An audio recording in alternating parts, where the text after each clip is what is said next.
Chunibyo, Shitai Ren, episode 12, the last episode of the series, season finale. It was weak. I don't know how y'all gonna be feeling about this, but I don't even know if I can call this a review. This might be a rant. Because with this week's episode and how it just ends off, it left a bad taste in my mouth. You know, I didn't like this. I really didn't like this. And let me tell you why, before you dumb this video down. One of the reasons why I didn't like this episode is the fact that cat. I knew the fact when that cat was feeling off, or feeling weird, or, it's not feeling good, I knew that cat was going to be a reason why Togashi and Rikka wouldn't progress further, or they wouldn't kiss. I knew. It was like, I predicted that crap so fast. It's the first part of this episode. So fast, I was like, yeah, that cat's about to be something. He's gonna do something to stop them. And bam. Lo and behold, that's what happens. Freaking cat has babies. And it's just, I was like, oh, I'm like, alright then. So yeah, now they don't kiss. Okay, they don't have that going on. Okay. And they also use this very cliche trope that a lot of rom-com series use, is that they have like the characters, like honestly this whole episode's pretty cliche, especially with that kiss interruption, because they always do that. They're never gonna give you the certification of them just completing the kiss and be done and having ever after and stuff like that. No, they don't do that. And they also like I said, the other cliche thing is the friends. They use the friends as like the audience, like we're them basically saying, hey, you finish up, do it. Like, that's what they did. Like, they channel the anger that we had onto the characters like that, and then what they do is you run off into the sunset, This is what they do. This is what rom-com series usually do. So it's like, why the heck they gotta go really cliche? And that's what bothered me, because this series is pretty different from a lot of other series that I've seen, like, I guess, rom-com series and of that nature and everything like that. And how the first season's ending went, that was good. That was epic. Like how they ended that off, and everybody went to Gil and all that crap. Like that was good. Ishiki was also very important, and that's the thing about this episode too. Ishiki was another problem I had with this. Ishiki, and I don't even know why they did this. I don't understand. It was funny, yes, it was funny. I did laugh and chuckle, like I was laughing and everything. But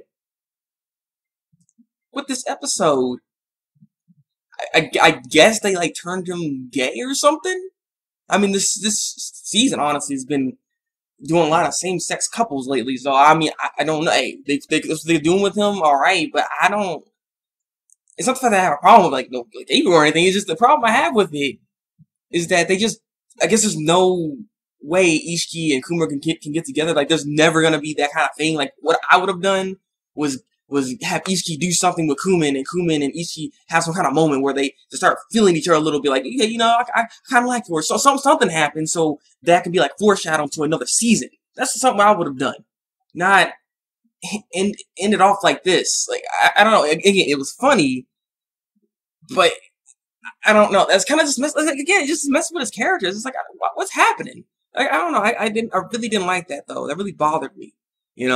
So with all the cliche crap that was going on in this episode with Ishiki's character, there's also another thing that actually bothered me as well. Because I said this, I think, in my last review, actually. And it just happened this entire freaking season. Yuta, make moves! Like, Rikka literally had to make moves for every situation. In this episode, it even states that she's just tired of the stagnant stance. Like, there's nothing going on. There's no movement at all with the relationship. And the thing is, Rikka is the person that's saying this, and Rikka is the one trying to make that move. You know what I'm saying? I will say I'm still a little annoyed when it comes to Rikka, because Rikka, she's a person that will want to try to initiate. She'll make a plan to try to make some moves on Togashi, but she can't execute it. She won't follow through with the plan. And so that's when Togashi comes in, and he will be the one to follow through with the plan. That's basically how it's been this entire season. You know what I'm saying? So, but the thing is, it was always Rikka making the moves. And it's like, I wish Togashi would have made the moves himself. For once. So, I don't know, and it ends off like that. It just kind of annoys me a little bit. I mean, I like the moment where they had little talk and everything. He's like, only have eyes for you, baby. I was like, okay, yeah, okay, yeah, you solidify your love. You really love her, and only just her and everything. That made her happy, and you love the fact that y'all can just live together and such. But, I'm just saying, like, it's just the way this ended. I didn't like it that much.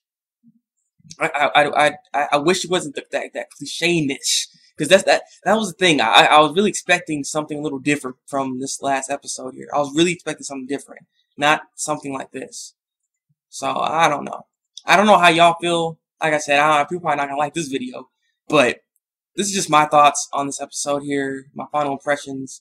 So leave your comments below and tell me what you think of this episode here. Did you dislike it? Did you like it? I don't know. Tell me what you think. Like this video. If you don't like it, dislike it. You know, let's have a talk, people. Let's talk about this episode here.